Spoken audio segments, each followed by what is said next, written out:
ازيكم يا حبايبنا، عاملين ايه؟ يا رب تكونوا بخير في احسن حال. يوم جديد وفيديو جديد. قبل ما نبدا اي شيء كله صلى على النبي عليه الصلاه والسلام. النهارده بقى جايلكم فيديو جديد ويوم جديد جاي لنا بايه اسراء. حطوا بقى اللايك وحطوا الاشتراك، واللي ما شاركش ينزل يشترك بس حطوا اللايك. جايلكم فيديو جديد النهارده يا حبايب قلبي، صلوا على النبي عليه الصلاه والسلام. كل سنه كل حضراتكم بخير والامه الاسلاميه بالخير يا رب. طبعا معروفه ان انتوا كلكم صايمين من اول ذو الحجه. انا طبعا بصوم هو يوم وقفه عرفات بس. يوم انا تعبانه معلش اعذروني، انا اسفه جدا، واخده دور برد مخلص عليا. قايمه اعمل معاكم الفيديو وانا تعبانه ولسه واخده علاج دلوقتي. المهم، في ناس صايمه من اول ذي الحجه لغايه يوم يوم وقفه عرفه. انا طبعا معروفه من يوم ما اتخلقت كده انا ما بصومش الا يوم وقفه عرفه بس. بتكفر سنه ماضيه وسنه جايه، انتوا فاهمين؟ وفي ناس بتصوم من اول ذي الحجه. انا بصوم بيتي هنا، بيتنا كله بصوم يوم وقفه عرفات بس. المهم يلا صلى على النبي عليه الصلاه والسلام وهنخش في الفيديو على طول. النهارده بقى ما فرمتش الكفته عندي هنا في البيت زي ما بفرمها كل مره معاكم.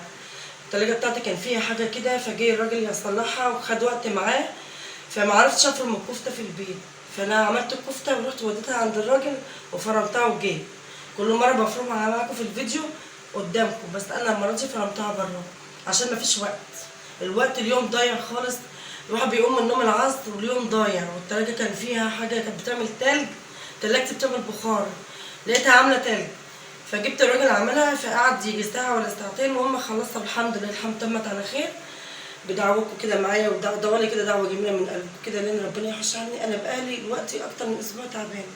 بطلع أعمل معاكم فيديوهات بس لأن ما أقدرش أنا أقعد ما أعملش معاكم فيديوهات، وما أقدرش أنا ما أطلعلكوش. لازم أنا أطلع لكم تعبانة أو مش تعبانة، لازم أنا أطلع لكم.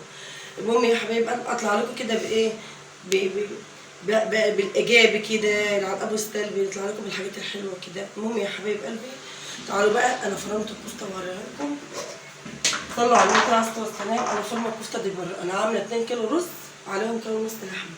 المفروض 2 كيلو رز عليهم 2 كيلو لحمه، بس انا بقى على قد الحافه مدي رجلي. انا عامله كيلو ونص لحمه بس. فرمتها بره زي ما انتم شايفين كده، وايه وهعباها معاكم. النهارده بقى عشان بصوا كده تعالوا كده، انا عملت الحلبه يا جماعه. بصوا دي الحلبه، لو انتوا عارفينها الحلبه اللي هي بتبقى مع الترمس، اللي هي بتبقى بيعملوها في حاجات كده زي شقاف كده، بيبقى مخروم من تحت كده خرم صغير بينزل منه الحلبه. لو حد عارف يا جماعه اللي هم من مصر يبقوا عارفين الحلبه دي اللي بتبقى مع الترمس اهي. غسلاها ونقعاها لغايه ما تتنقع، واقوم رايحه بقى عاملاها ايه في المصافي. انا ما عنديش، في ناس بتعمل في القرطاس وفي ناس بتعمل في المصافي كده، وفي ناس بتعمل في عندهم شقاف كده اللي هو الايه اللي بيبقى لبوز من تحت مخروم كده. المهم صلوا على النبي عليه الصلاه والسلام. وتعالوا اوريكم الترمس اهو. الترمس نقعاه يا جماعه، انا هعلق عليه اهو، هعلق عليه معاكم برضو. وايه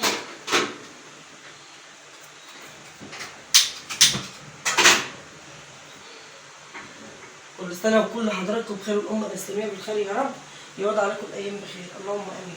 هشطف ايدي وارجع لكم مكان الحلبه عشان اعبي معاكم الايه ده يا حبايبي. انا رجعت لكم تاني. انا شطفت ايدي من الحلبه عشان ما ينفعش احطها هنا. بس بقى انا جبت الاكياس وعبيباها على قد ايه، على قد يعني دي بقى عشان العيد الكبير. كل سنه وانتم طيبين. زي ما قلت لكم كيلو ونص لحمه على 2 كيلو رز. في ناس بتعمل 2 كيلو رز عليهم 2 كيلو لحمه. هي بتبقى طعمها جميل جميل جميل جدا جدا جدا تحفه. انا عامله كيلو ونص لحمه بس. واقول لكم المقادير: بصلتين كبار وخمس فصوص ثوم، وحاطه بقى بصل بودره وثوم بودر وكمون وكزبره ناشفه وفلفل اسمر وقرنين فلفل اخضر واللحمه والرز بس كده، وقمر حق وربطه شبت وربطه كزبره وربطه بقدونس. ده اللي انا حطاه بس، ما حطيتش اكتر من كده. بصوا بقى نعمل على قد ايه يا جماعه ايه. هي مقدس كل عيد بنعمل. ما عدتش عيد خالص الا لما عملت كفته يا جماعه. صراحه ما بعدش عيد انا لما بعمل الكفته. على رمضان او رمضان، اي عيد او رمضان بعمل فيه كفته زي ما انتم شايفين كده.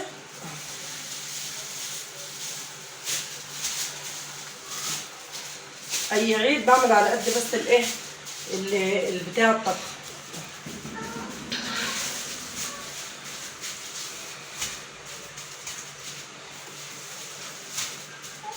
شايفين كده يا حبايب قلبي، مقدسه الكفته دي، مقدسه عندنا. مقدسة زي إسراء، يعني أي مناسبة، أي رمضان، أي عيد بعملها. يعني تفتكروا العيد اللي فات ده، العيد الصغير، كنت أنا قاعدة فرماها معاكم. بسم الله الرحمن الرحيم.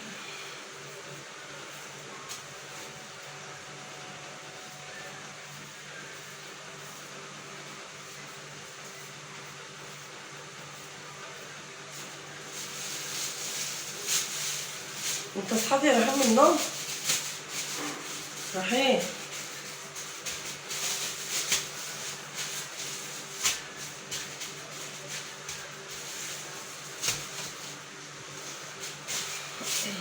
صلوا على النبي كده. وعايزه دعوه منكم لاختكم باسراء، بالله عليكم بالله عليكم حق الايام المفترضه ادعوا لي دعوه حلوه من قلوبكم.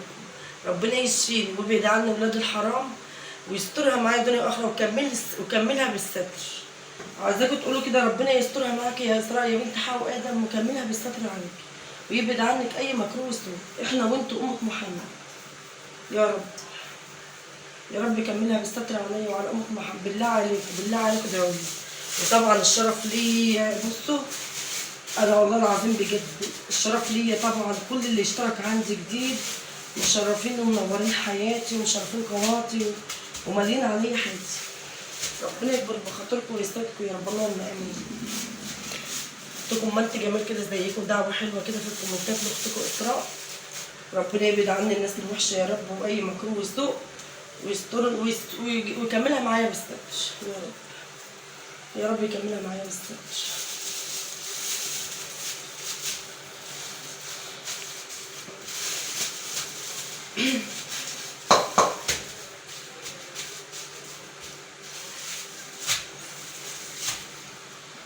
يا رب. عايزة اقول لكم واحد ماهوش طايق نفسه بجد بجد، مش طايقه نفسي، مش طايقه نفسي من الحر.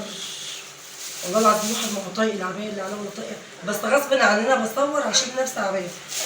لو مش بصور مش بقعد كده على فكره، انا ما بقعدش كده في البيت، بقعد ببرموده، بقعد بحاجات بيتي كده، يعني حاجات كده زي ما انتوا فاهمين بقى، البنات هي اللي فاهمه الكلام ده كله. فغصب عني واقفه بصور لازم البس عبايه. ايه يا رحمن؟ فالبنات بقى فاهمه الكلام ده كله، غصب عن الواحد لازم ايه نلبس عبايه يا جماعه عشان التصوير.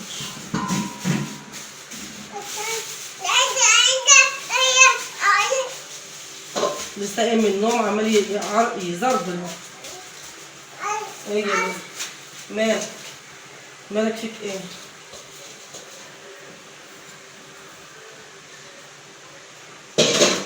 عايزه اقول لكم الميه قطعه بجد. الواحد بصوا طول ما الميه قطعه الواحد مخنوق. هي فات حته صغيره هي يا جماعه مش مشكله، عادي بكمل بيها. يعني لو انا طلعت كيس ومحتاجه بكمل بيها، حته صغيره بكمل بيها عادي، مش مشكله.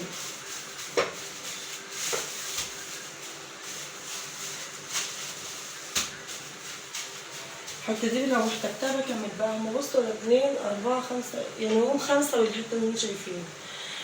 يعني بصوا يا رب بقى الفيديو يكون عجبكم النهارده، يكون عجبكم ويكون عند حسن الظن، وفيديوهاتنا تكون عاجباكم كده وخفيفه عليكم. بصوا الميه والله العظيم من ايدي وسخه مش قادره انزل لكم العرق. انا بشر ميه اقسم بالله، انا بصور معاكم الفيديو وبشر ميه. يعني المروحه شغاله ولكنها شغاله.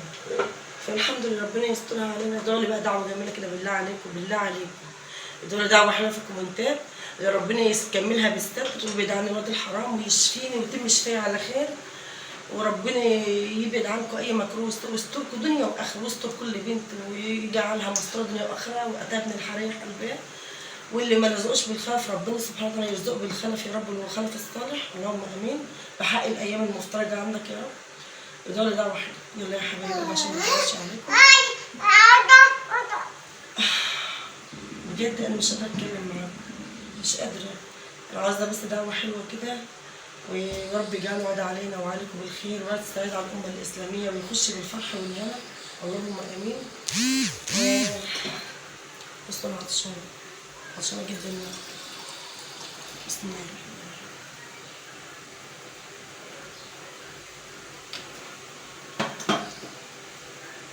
انا واخده علاج الوقت تعبانه. عايزه امه تعالي معلش يا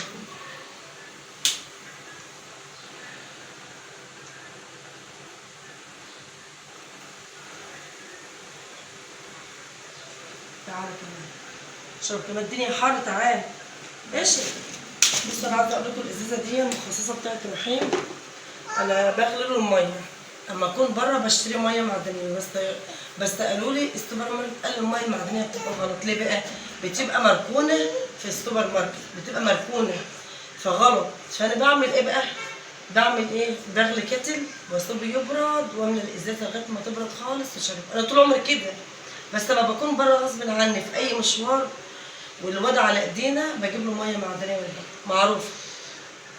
لما اكون في البيت بقى بغلي الميه زي ما انتم شايفين، بغلي الكتل وايه و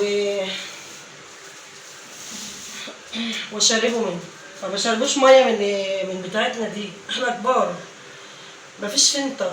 المهم بشربه ميه ايه مغليه. المهم الحمد لله هما جم كام كيس حلوين زي الفل حلوين. ودي الحلو بقى زي ما قلت لكم عليه، اما تتنقع كده بالليل بقى اغسلها بقى غسيل حلو بالليل، بس ما الميه تيجي الميه قل مزاجي، الميه خانقاني وقل مزاجي. شوفوا الحوض انا عامل فيه مواعين قد ايه في الحوض، شوفوا المواعين ما يغركش رافع بصور معاكم. والمواعين كده انا مش طايقه نفسي بجد، اقسم بالله بحق الشده نفع انا مش طايقه نفسي عشان الحوض في مواعين. اما بيكون المواعين نظيفه والحوض نظيف بحس ان المطبخ نظيف ورايق. المهم بصلي على النار كده على الصلاه والسلام وحط كومنت جميل، واللي ما اشتركش ينزل يشترك بسرعه، واللي ما اشتركش في منوال تاني معلومه يشترك، وفي يوميه ماما. يلا يا جماعه كده عايزين نجيب 100,000 اخ واختي يا حبايبي واب وام على راسي. وطبعا بشكركم جدا جدا كل اللي عندي جديد، وبشكركم جدا كل اللي بيحط كومنت، وبشكركم جدا كلكم على راسي من فوق. يلا يا حبايب قلبي بقى يكون يا رب على حسن الظن. الف الف سلامه.